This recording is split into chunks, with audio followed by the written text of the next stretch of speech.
Tengan todos muy buenos días y bienvenidos a Mujer Express, tu espacio para informarnos, crecer y conocer grandes invitados profesionales salvadoreños.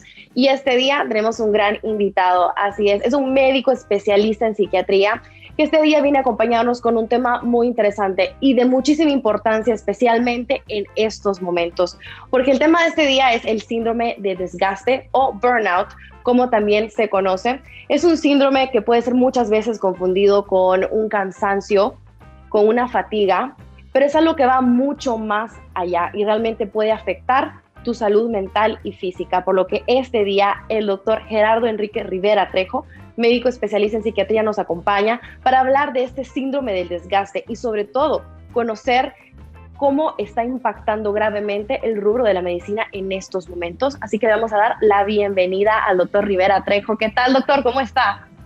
Bien, gracias a Dios. Gusto de saludarte, de verdad, Gabriela. Encantado de estar aquí en tu programa y estoy a la orden para lo que ustedes deseen. Muchísimas gracias, doctor. Y si se pone así a la orden, de verdad que voy a aprovecharlo porque el doctor Rivera Trejo tiene unos temas maravillosos para nosotros, como el síndrome del desgaste. Así que muchísimas gracias. El doctor Rivera Trejo ha podido, de primera mano, poder estar lidiando con este síndrome, realmente el impacto que está teniendo en la salud mental de los salvadoreños, por lo que estamos muy agradecidos de poder contar con su apoyo este día. Y como siempre, nuestro compañero de fórmula, José Manuel García, ¿qué tal? ¿Cómo está? ¿Qué tal, Gaby? ¿Cómo estás? ¿Qué tal, doctor? Un gusto tenerlo aquí en nuestro programa y advertirle que ponerse a las órdenes nuestras es salir muchas veces en televisión. Así es que le vamos a tomar la palabra. Hoy ya dijo, hoy ya estuvo. El del desgaste voy a ser yo en el futuro. Sí. Gracias a Mujer Express, ese día que me puse a la orden de enfrentar mis problemas. Esto ya estuvo. Doctor. Perdón, tenemos un choque aquí, pero no te preocupes que las damas primero, obviamente. Excelente. Tan bello. Gracias. Vamos a comenzar. La verdad que muy ansiosa por comenzar con este tema, doctor, por lo que, lo primero es definirlo, entenderlo. Para todas las personas que nos ven y nunca han escuchado el síndrome del desgaste, tienen una idea de qué es, pero empezar entendiendo primero por qué se le llama un síndrome, por qué no es una enfermedad, por qué no es un desorden, qué significa que sea un síndrome y entenderlo en sí, ¿qué es? Excelente, muy buena pregunta, porque eso me da oportunidad de contestar precisamente a lo que ha pasado en esta última semana sobre algunas personas que se sienten con un desgaste y hay que quizás comencemos un poquito con la historia.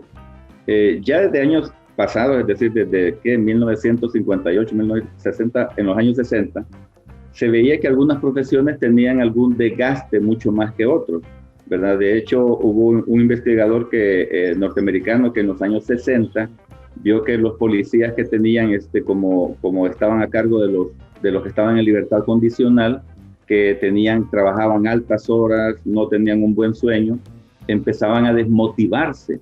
Y eso hizo que se estudiara mucho.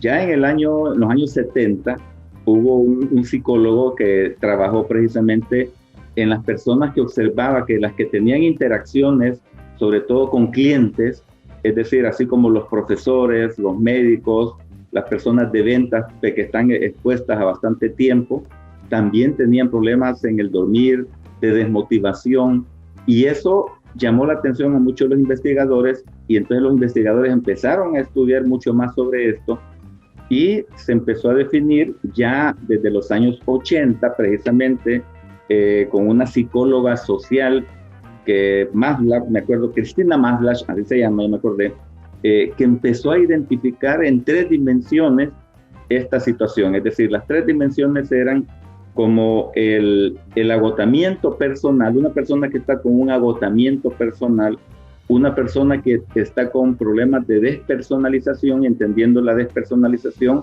como yo no soy así, es decir, ya trato mal a las personas, yo me pongo más irritable, ya no, me desmotivo, tengo ausentismo laboral, es decir, todo eso. Y lo importante, tenían una baja realización personal. Es decir, por ejemplo, yo soy médico, y yo empezaba a hacer turnos, desgaste, Y yo sentía que siendo médico iba a obtener respeto, una buena posición económica, y veo que la paga que me están dando no corresponde a lo que yo hago, entonces me desmotiva.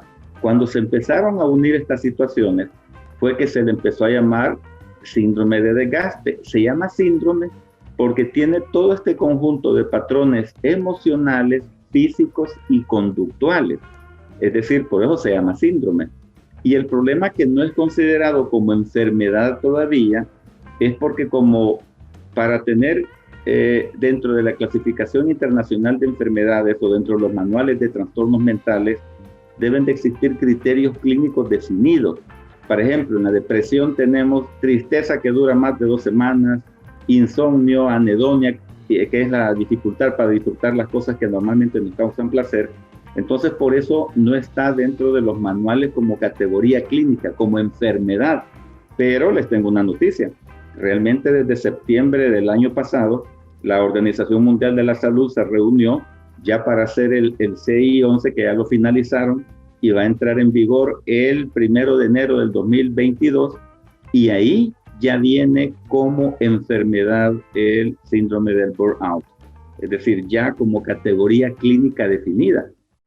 A ver, en el campo práctico, en el campo 100% práctico, vengo yo y, a ver, usted tiene un negocio de venta de comida.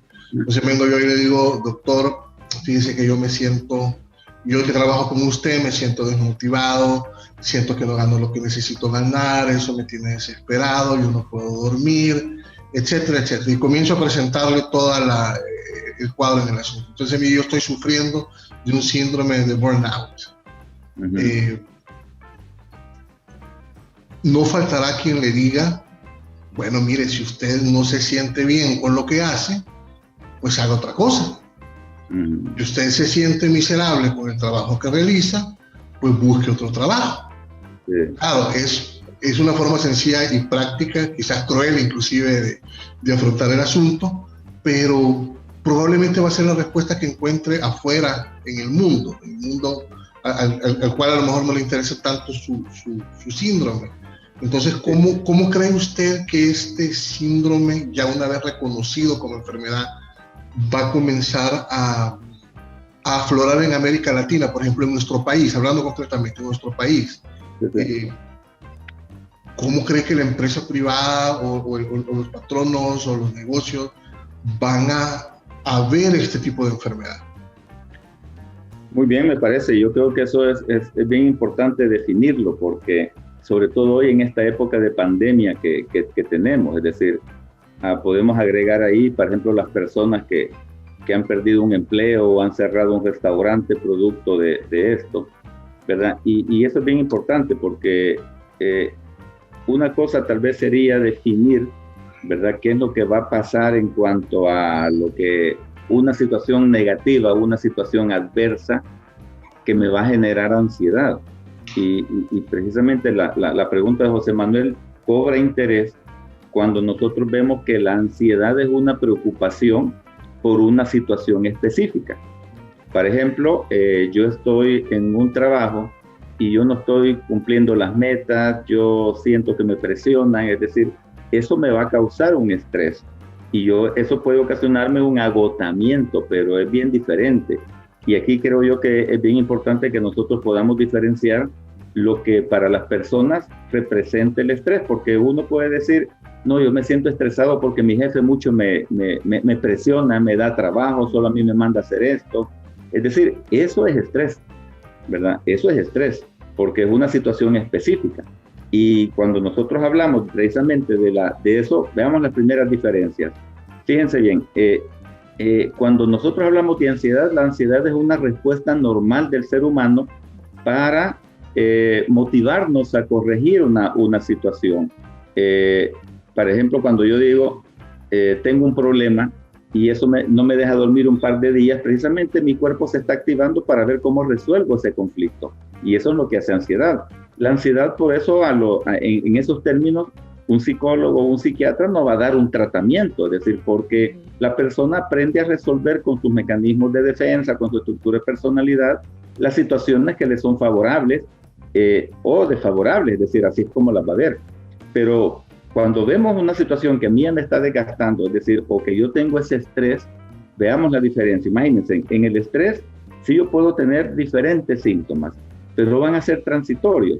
Y esto es bien importante porque, por ejemplo, miren la diferencia en lo que es, pongamos el estrés. En el estrés va a haber un compromiso excesivo en las cuestiones de los problemas que yo tengo. Por ejemplo, yo voy a trabajar muchas horas, me voy a llevar trabajo a casa.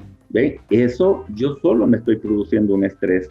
En cambio, en el síndrome de desgaste, en el burnout, es lo contrario. Hay una falta de compromiso. Es decir, hay una falta de compromiso en el trabajo. Pero no es como el otro, que yo tengo incluso más compromiso y eso me estresa más. ¿Es como un rechazo, doctor? ¿Se puede interpretar como un rechazo? Se puede interpretar como un rechazo, sí. De hecho, ustedes ven de que en el estrés, ¿cómo me pongo yo cuando estoy estresado? Me pongo más hiperactivo, ¿sí? En cambio, en el síndrome del burnout es lo contrario. En mí hay un embotamiento. A mí ya me cuesta levantarme para ir a trabajar.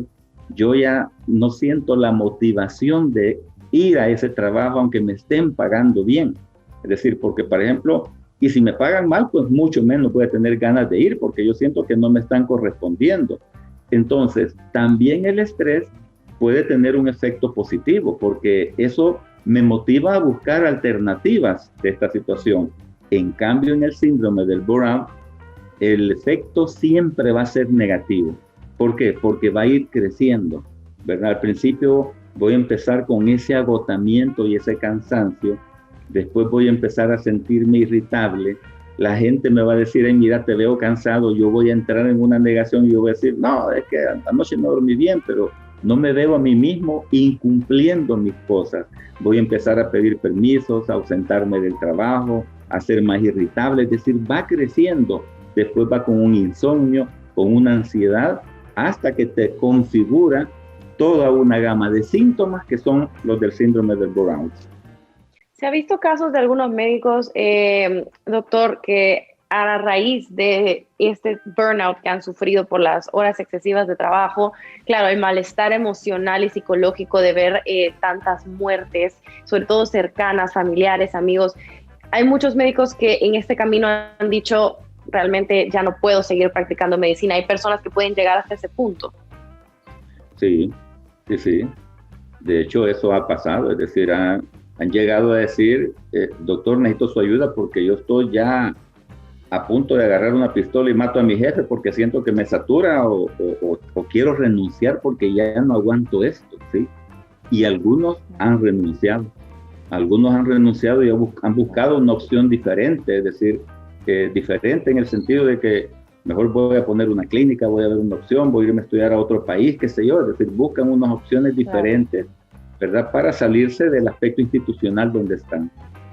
Lo que me lleva a mi siguiente pregunta, que sería, ¿qué pasa si yo no trato el síndrome de burnout? Ya sea que porque pienso que es estrés, porque no le quiero poner atención, porque probablemente creo que no me van a poder ayudar porque simplemente estoy cansado. Muchas excusas que muchas veces nos damos para no admitir que algo realmente está ocurriendo, no queremos verlo o no tenemos el conocimiento también para saber identificarlo y no buscamos ayuda y dejamos que esta sintomatología se prolongue. ¿Qué puede llegar a pasar, doctor?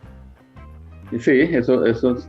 de verdad que tiene un continuum, porque así como comienza como un desgaste, es decir, que va con el cansancio, la fatiga y después aparecen los síntomas clínicos, el insomnio, y ahí es donde está la diferencia de lo que es el síndrome del burnout, porque yo puedo poner ya de por sí mis metas, mis realizaciones ya no son las que yo quería, hay un sentimiento de impotencia en el trabajo, hay una desmotivación y una falta de disfrute en las actividades diarias. Entonces, ¿qué es lo que va a pasar? Que si yo tengo una vulnerabilidad, puedo tener cuadros ansiosos, un trastorno ansioso ya calificado con criterios diagnósticos o una depresión. Es decir, una depresión que va a llevarme a que pueda tomar medicamentos. Es decir, porque pues sí, una depresión ya implica otros factores fisiológicos, neuroquímicos que ya necesitan, digamos, ya de un tratamiento farmacológico para salir adelante, pero puede llegar a eso. Imagínense ya una persona con una depresión, ya con pensamientos suicidas, es decir, ya eso es de gravedad realmente para que nosotros como profesionales de la salud mental podamos tener el tratamiento adecuado, es decir, para ellos. Pero imagínense una persona llegar a ese nivel, así, es decir, es de darle bastante importancia a esto que estamos hablando. Ok, doctor, eso me llama muchísimo la atención, porque la verdad que muchos factores de la vida, sobre todo de un adulto, van concatenadas, ¿no? Si usted pierde su trabajo, si usted pierde el interés en su trabajo, de una manera crónica probablemente va a terminar perdiendo el trabajo. Si usted termina perdiendo el trabajo, sus compromisos económicos van a terminar devorándoselo, y de ahí para abajo todo el castillo de naipes se vino para abajo. Es un efecto dominó. Es un efecto dominó terrible. Entonces nos vamos a encontrar con una persona, con un ser humano, no solo deprimido, sino que sabe que su vida se fue por un tubo, que va a tener que reconstruir no solo su amor al trabajo, sino que muchísimos factores en su vida. ¿Qué pasa con la familia? ¿Qué pasa con las personas que están alrededor de este ser humano que está sufriendo esto, que se le está cayendo la vida literalmente a pedazos? ¿Qué pueden hacer? ¿O qué es lo que no deben hacer? ¿Cómo se enfrenta, cómo se ayuda a una persona que esté en medio de esta tormenta? Eso de verdad que me gusta tocar ese tema, porque también en este síndrome la familia se ve afectada también. Es decir, no solo por el punto de que yo estoy preocupado por la persona, es decir, es mi hermano, es mi hijo, es mi papá que está pasando esto, por este agotamiento que está pasando. Yo estoy preocupado porque ya lo veo triste, desmotivado, sin ganas de salir adelante, con desesperanza. Esto me preocupa a mí como familiar también, pero por eso tu pregunta tiene mucha relevancia, porque uno cualquiera diría, y volvemos a lo que tú me decías, José Manuel, al principio, una palmadita, mira, vámonos para la playa, ya se te va a pasar esto, ya te va a salir, o la misma familia no haya que hacer, es decir, ¿cómo actúo? ¿Verdad? Lo regaño, le digo, mira, levantate, motivate, ¿verdad? O lo trato, no, mira, mi amor, pajarito chulo, va a tomar tu sopita, es decir, uno dice, ¿qué tengo que hacer? ¿Sí? ¿Qué tengo que hacer para estas cuestiones? Y eso es bien importante porque, por ejemplo, en el tratamiento, vean ustedes, y eso es otro también punto que podríamos trabajar como el estrés. Fíjense que el estrés, como uno tiene que identificar qué es lo que ocasiona el estrés. Por ejemplo, si el estrés me lo está ocasionando el trabajo, pero el trabajo puede ser de que yo no sea ordenado, y el desorden mío puede ser que influya sobre esa situación de estrés. Entonces, saber identificar en el punto de estrés qué es lo que está pasando. Pero en el síndrome del burnout es bien diferente, porque ahí tiene que ver con mis metas, con mis proyectos, con cómo yo cambio mi estructura de personalidad, con el abandono, el ausentismo laboral. Entonces uno lo que tiene que hacer precisamente es empezar a equilibrar esas situaciones. En primer lugar, por ejemplo, nosotros tenemos que aprender a modular los pensamientos, los sentimientos. Es bien importante que yo como persona, miren, como persona, ¿qué es lo primero que puedo decir? No, es decir, ya no aguanto esto, es decir, ni que me paguen $5,000, yo estoy en este trabajo, mañana pongo mi renuncia. Pues sí, pero esa es la mejor opción, porque si yo hago eso y el presupuesto que tengo y las deudas que tengo, la casa que tengo que seguir pagando, ¿cómo lo hago? Entonces me sigo aguantando. No, esto es bien importante. Yo pienso que ahí es donde están los puntos de apoyo, porque uno tiene que verlo en base también a las expectativas. Fíjense bien, como estamos hablando del modelo del burnout, es decir, de que yo me siento que quizás esta carrera no fuera para mí, que este trabajo no lo tengo, hay que ver lo que yo voy a hacer, es decir, en el manejo. Por ejemplo, en el trabajo, yo tengo que aprender a limitar mi agenda de trabajo, es decir, no sobrecargarme de trabajo, ubicarme en los contextos también de mi tiempo libre, ¿sí? Es decir, aquí es donde vale, es cierto, no estoy acostumbrado a hacer ejercicio, pero el ejercicio dinamiza. Tener una buena alimentación, un buen patrón de sueño, es decir, acostarme, pero vean esto, es decir, vámonos en ese continuo. Excelente, doctor. Bueno, la verdad, ha sido un programa, se me ha ido el tiempo rapidísimo, he aprendido muchísimo más a poder entenderlo. Me alegra muchísimo saber que muy pronto va a poder estar presente realmente como una enfermedad, sobre todo para que, como bien lo decía, los jefes también, las personas que están al mando de grupos de personas, sobre todo cuando se está manejando en el rubro de la medicina, que puedan saber y identificar también cuando sus empleados necesitan este tipo de apoyo de parte de la empresa. Me parece excelente y bueno, para ustedes también, casita que nos ven, informarse es número uno, porque esto le puede pasar a cualquiera. Realmente esto es algo que le puede ocurrir a cualquier persona en cualquier momento de la vida, no hace excepciones de edades, no hace excepciones de personas, por lo que es importante conocerlo y también poder dar el apoyo adecuado, ya sea un familiar o un amigo que lo esté atravesando. Doctor, estamos muy agradecidos que haya aceptado esta invitación este día. Definitivamente vamos a volver a tocar otro tema igual o más interesante todavía, así que muchísimas gracias por ser parte de Mujer Express. No, gracias a ti, Gabriela, y gracias a José Manuel, de verdad, por haberme tomado en cuenta. Me sentí muy cómodo, de verdad que no sentí el tiempo. Yo he sentido que como que 5 minutos hemos hablado, porque es un tema, excelente. Sí, es un tema interesante y vale la pena realmente retomarlo. La indicación que tú le estabas dando a nuestros amigos televidentes realmente deben de retomarlo, es decir, es de informarse, es decir, muchas veces uno solo dice, ay, estoy cansado, estoy desmotivado, tal cosa. Quiero agregar, Gabriela, Hoy el síndrome se ha aumentado también a los teleoperadores, a los de los call centers. El desgaste también a los teleoperadores, es decir, y obviamente estoy con un call center y el cliente, todos los clientes demandan, hostigan, claro. A veces son prepotentes y todo, y por mucho que uno tenga, ya tiene 1 año, 3 años de estar trabajando, aguantando esto, uno dice, puchica, esto es serio. O sea que sí, en muchas áreas y ámbitos se da esta situación, así que es de tomarlo en cuenta. Y gracias, Gaby, gracias, José Manuel. Nos vemos pronto, así es, y la verdad que esta información nos sirve mucho también para tener en cuenta que ya sea tú, seas un cliente, seas paciente, tener en cuenta que uno puede también aportar a un clima laboral siempre con respeto, con amabilidad hacia la otra persona, ya sea que la otra persona te esté brindando un servicio, o seas tú, creo que podemos aportar siempre un poco al bienestar colectivo, siendo siempre, tratando a todos con amabilidad y con respeto. Así que gracias, doctor, nuevamente nos vemos pronto. José Manuel, como siempre, gracias por acompañarnos. Y para todos ustedes en casita, un gran saludo, por favor, a tener muchísimo cuidado. Recuerden que todavía hay que permanecer en casa, solo salir a lo justo y necesario, y nos vemos la próxima, de lunes a viernes, 11:30, Canal 21, Mujer Express, porque entre nosotros siempre nos entendemos bien.